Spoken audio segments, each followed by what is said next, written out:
హైదరాబాదు, ఆదిలాబాదు, సికింద్రాబాదు, అహ్మదాబాదు, ఫకీరాబాదు, అలహాబాదు, ఫరీదాబాదు. ప్రముఖ సంగీత దర్శకుడు జీవి ప్రకాష్ కుమార్ వనక్కం.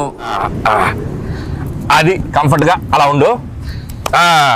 కంఫర్ట్ మన సినిమాలో పాటలు ఎలా ఉండాలంటే జీవి, క్లాసు పాట, మాసు పాట, ఎమోషనల్ పాట, మెలోడీ పాట, డీజే పాట, బీజిఎం పాట, ఇంకేదో పాట ఉండాలయా, ఆస్కారు పాట, గ్రామీ పాట.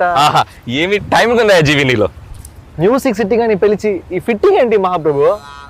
ఏమి లేదయ్యా జీవి, నువ్వు హీరోగా బిజీ, ప్రొడ్యూసర్గా బిజీ, మ్యూజిక్ డైరెక్టర్గా ఇంకా బిజీ. ఒక్క మనిషి ఇన్ని పనులు చేయొచ్చా? బాగా కుళ్ళుబోతు మనిషిలా ఉన్నాడే. ఇంత బిజీగా ఉన్న నీతో మ్యూజిక్ చేయించాలంటే మా ప్రొడ్యూసర్ కాళ్ళు చేతులు కట్టేసి పని చేయించమన్నాడు. నేనే కాస్త వెరైటీగా ఉంటుందని పాతి పెట్టేసి చేస్తున్నాను. ఆహా, ఓహో, ఏమి తెలివి మహాప్రభు. అదేదో కాస్త చప్పట్లు కొడుతూ పోవడచ్చు కదయా. కొట్టానండి లోపల, మీకు కనపడట్లేదు. వెదర్ బాగుందయ్యా, పైగా బీచ్. నీకోసం హార్మోనియం కూడా రెడీగా ఉంది. ఒక మంచి ట్యూన్ వాయించవయ్యా జీవి. ట్యూన్ కొట్టాలంటే హార్మోనియం ఉంటే సరిపోదా, 2 చేతులు 10 వేళ్ళు కూడా కావాలి. నీకో బంపర్ ఆఫర్ ఉందయ్యా జీవి, ఓన్లీ నీ 2 చేతులను మాత్రం విడుదల చేస్తాను. Thank you sir.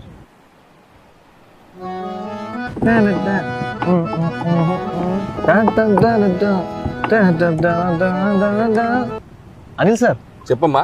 నాకు ఒక లిరిక్ రైటర్ ఇస్తే చాలా కంఫర్టబుల్ గా ఉంటుంది. లిరిక్ రైటరా? ఎప్పుడో రెడీ. అతన్ని పాతి పెట్టి 2 రోజులైంది.